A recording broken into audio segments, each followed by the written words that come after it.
Very happy morning. இது வந்து hand writing class. இந்த கிளாஸ் உங்களுக்கு ரொம்ப யூஸ்ஃபுல்லா இருக்கும்னு நான் நினைக்கிறேன். இதை பார்த்துட்டு இருக்க குழந்தைங்களாகட்டும் இல்லை குழந்தைங்களோட அம்மாங்களாகட்டும், நம்ம குழந்தையோட ஹேண்ட் ரைட்டிங்கை நம்ம திருத்தணும் அப்படின்னு நினைச்சோம் அப்படின்னா ஃபர்ஸ்ட் நம்ம குழந்தைங்களோட நோட் எடுத்து பாருங்க.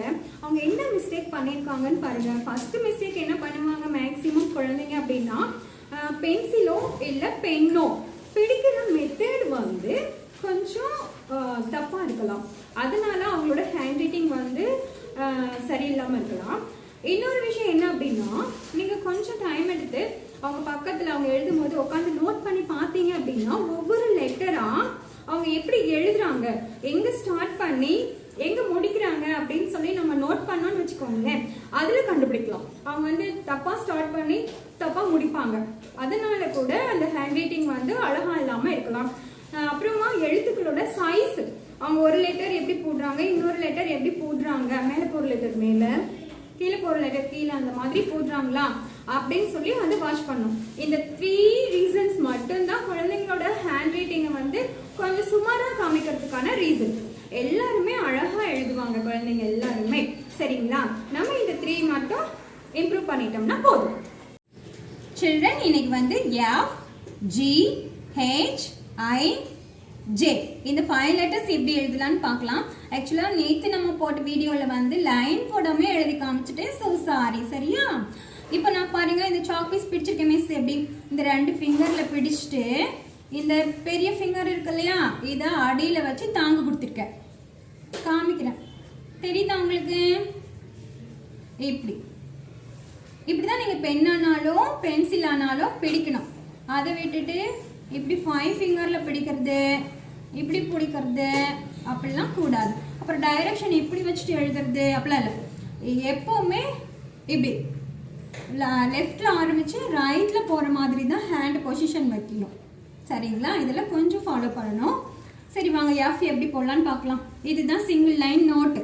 சரிங்களா? இப்போ எஃப் போடணும். எஃப் வந்து மேலேருந்து கீழே வரைக்கும் ஈக்குவலாக எழுதணும். இப்படி போட்டு இப்படி போட்டுட்டு இந்த கொக்கி மாதிரி இருக்கா, அதுக்கு கீழே ஒரு லைன் போட்டுணும் சின்னதா. இதுதான் எஃப். இப்படி போடணும். பார்த்துக்கோங்க. இப்படி ஆரம்பிச்சு ஒரு வளைச்சி ஒரு ஸ்ட்ரைட் லைன் அப்படியே வளைஞ்சி திரும்ப யூ மாதிரி வளைச்சு விட்டுணும். அப்புறம் இங்க ஒரு கோடு போட்டுக்கணும்.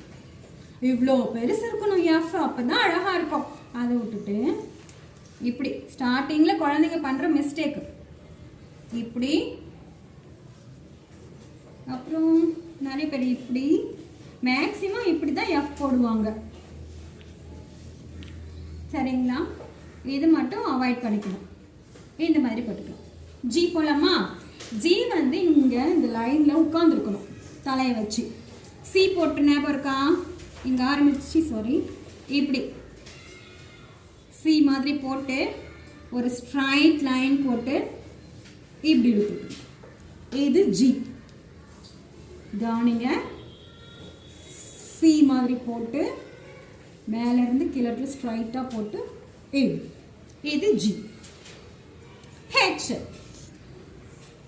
மேல இருந்து கீழே வரைக்கும் ஹைட்டா எழுத்து விட்டுட்டு பி போட்டோம். ஞாபகம் இருக்கா? அதே மாதிரி பி வந்து இப்படி க்ளோஸ் பண்ணிருக்கோம், ஆனா ஹெச் க்ளோஸ் பண்ணக்கூடாது. This is H. ஹெச்சோட ஹைட்டு இப்படிலாம் போடக்கூடாது. நோ, இதெல்லாம் இது என்னும் ஹெச் டிஃப்ரென்ஸ் தெரியாம போயிடும். ஹெச் மீன்ஸ் இப்படி ஹைட்டா இருக்கணும். அதே மாதிரி இப்படி எஃப், ஜிஏ, ஹெச் இப்படி ஈக்குவலா எழுதக்கூடாது. எஃப்ங்கிறது இப்படி இருக்கணும், ஜிங்கிறது இப்படி இருக்கணும், ஹெச்ங்கிறது இப்படி இருக்கணும். இந்த மாதிரி நீங்க பேராகிராஃப் எழுதும் போது எழுதுனீங்கன்னா தான் பார்க்க அழகா இருக்கும். குழந்தைங்க பண்ற மிஸ்டேக் இதை தான் இருக்கும். F, G, H. சில பேர் இப்படி இப்படி எல்லாம் இருக்கும். நோ, ஹெச் போட்டோமா? இன்னொரு டைம் ஹெச். அடுத்தது ஐ போடலாமா? ஐ இந்த ஹைட்டுக்கு ஈக்குவலா இருக்கணும். இந்த ஹைட், இந்த ஹைட், இந்த ஹைட் இது ஈக்குவலா இருக்கணும். இது ஐ. ஐய போட்டு இப்படிலாம் போடக்கூடாது பெருசா. நோ. சரியா? எஃப், ஜி, ஹெச், ஐ. அடுத்தது நம்ம பார்க்க போறது ஜே. Very easy. கீழே தொங்கிட்டு இருக்கணும் கொக்கி மாதிரி. இந்த அம்ப்ரெல்லாவில் இருக்கும் இல்லையா அது மாதிரி. அதுக்கு மிச்சம் இது கோடு இப்படி இருக்குதுன்னா ஜே இப்படிலாம் போடக்கூடாது. நோ, சரியா? ஹாய் ஃப்ரெண்ட்ஸ், நேற்று சொல்லி தந்ததை 5 டைம்ஸ் எழுதி பார்த்தீங்களா? நாங்கள் இப்போ எப்படி எழுதுறோம், முன்னெல்லாம் எப்படி எழுதிட்டு இருந்தோம், அதை உங்ககிட்ட இப்போ ஒரு தடவை சொல்லி காமிக்க போகிறேன். ஓகே, பாருங்க. ஃபர்ஸ்ட் நாங்கள் எஃப்லாம் இப்படி போட்டு விட்டுருவோம். இந்த இடத்துல சும்மா இந்த பாம்பு மாதிரி இப்படி வரும், இப்படி இப்படி போடுவோம். எஃப் ஜி இப்படி போடுவோம்.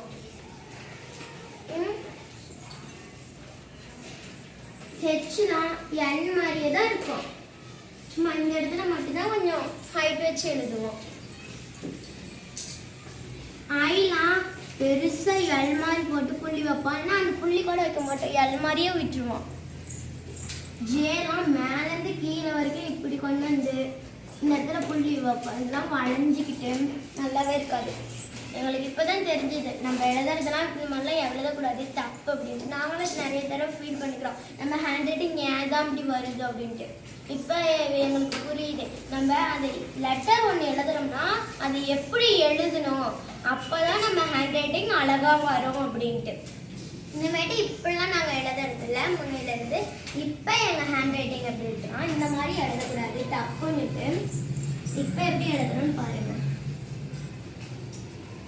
எஃப்லாம் அழகாக கொக்கி மாதிரி போட்டு கீழே அழகா யூ மாதிரி கொண்டு வந்துடுவோம். இந்த கொக்கி இருக்கு இல்லையா, இந்த இடத்துல ஒரு சின்ன கோடு போடுவோம். எஃப் இப்போ எங்களுது எப்படி இருக்கு, முன்ன போட்டது எப்படி இருக்கு, வித்தியாசம் இருக்குல்ல. ஜி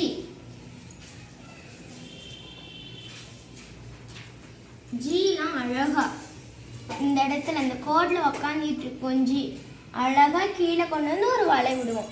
ஆனா முன்ன போட்டுட்டு இருந்தது கோட்டுக்கு மேல. ஹெச் மேல இருந்து ஹைட்டா ஹெச். இந்த ஜிக்கு நேரம் ஹெச் போடணும். அப்புறம் ஐ ஜி ஹெச் இந்த சைஸ்லயே தான் ஐயும் போடணும்.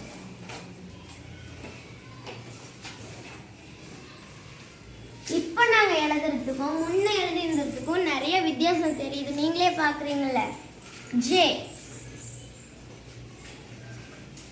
ஜே தான் ரொம்ப ரொம்ப ஈஸி.